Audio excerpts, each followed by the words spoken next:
Grab your cup. When people think of grief, I don't know about you, when you think of grief, the way that I used to think of grief was something to be avoided and something that mostly showed up if someone died, right? That was a very obvious, clear time to grieve. But grief can serve you in a lot of other situations and actually is really present, but sometimes we don't recognize it and we don't acknowledge what we need to do to let grief serve us through the process of other areas in our life. So for example, when we go through a divorce, divorce is the loss of a dream, it's the loss of a marriage, and the loss of a dream, because nobody gets married thinking they're going to end in divorce, right? We have a vision for what that marriage is going to look like, and if it ends in divorce, you want to grieve the loss of that vision. You want to grieve the loss of that dream and that relationship. A lot of times people get stuck in anger, especially if the divorce was really difficult, or there was a lot of pain throughout the marriage and there was a lot of combativeness throughout the divorce.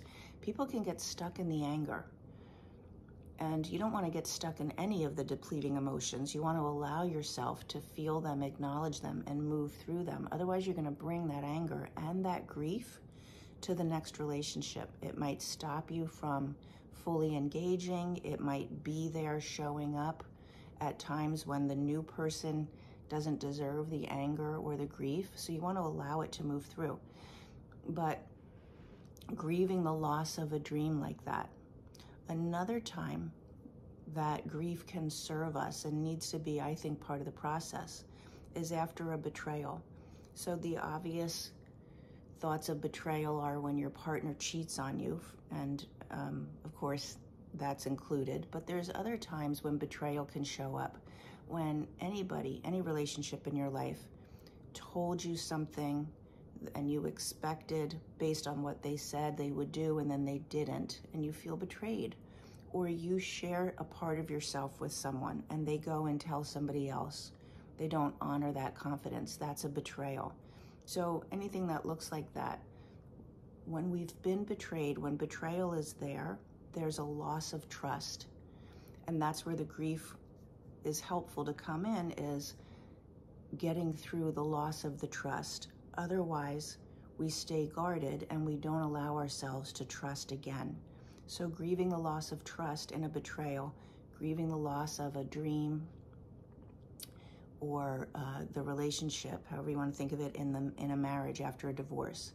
And then the third area that I think is really important is to grieve when you've been in a toxic relationship. So let me define that for a moment. And toxic relationships can be from childhood. Some of us grew up in kind of toxic households or very toxic households where we weren't nurtured. And I'm going to define toxic relationship like this. It's any relationship that does not bring out the best in you. It doesn't allow the best version of you to show up. That would be toxic to me. So especially our close relationships, we want that to be a safe place to land, the place where you know that no matter what you're feeling, how you're thinking, it's okay to share that with that person and they're going to hold the space for you, the place where you don't feel a lot of judgment, the place where you can communicate and you know that the communication from you and from them together is always a commitment to get to a better place, to solve a conflict in a way that serves both of you. That would be not a toxic relationship. So it doesn't have to be defined as something really terrible. It might just be where you don't have freedom to be yourself. You don't have the ability to communicate. You have patterns in communication. Anywhere that you don't get the best version of yourself. And that's where the grief comes in. Because in toxic relationships, you need to grieve the loss of self. If you're not able to be yourself and to bring who you are to that relationship, there's a loss of yourself. And when we lose ourselves, we feel that inside. You feel that in your soul. You feel disconnected from yourself. That's where things like, I don't even know who I am. It's been so long since I did anything for myself. I don't know what my purpose is. Because when you've disconnected from yourself, you're not getting that relationship nurtured. The primary relationship of your life is the one with yourself. That's the only relationship you have from your very first breath to your very last breath.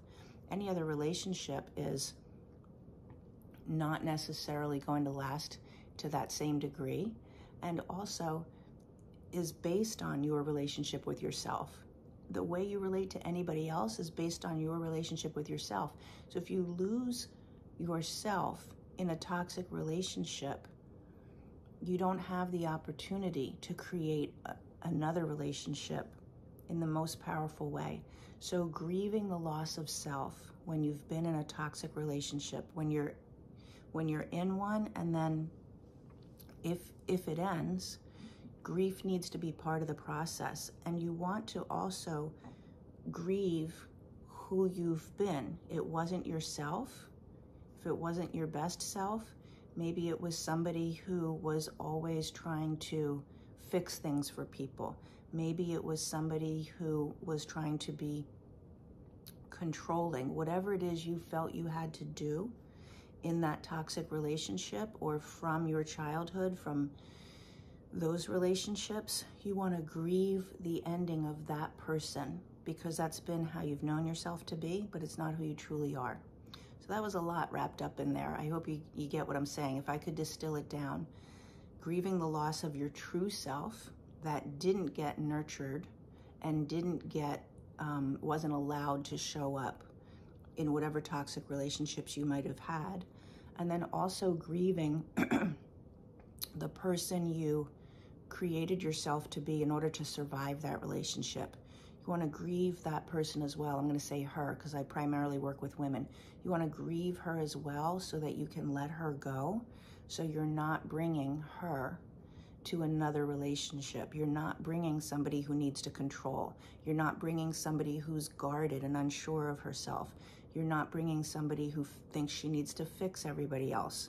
Whoever you've been, you want to grieve her, let her go, so that you can bring your true self, after you've done the process of acknowledging you haven't been your true self, and bring her to your life going forward.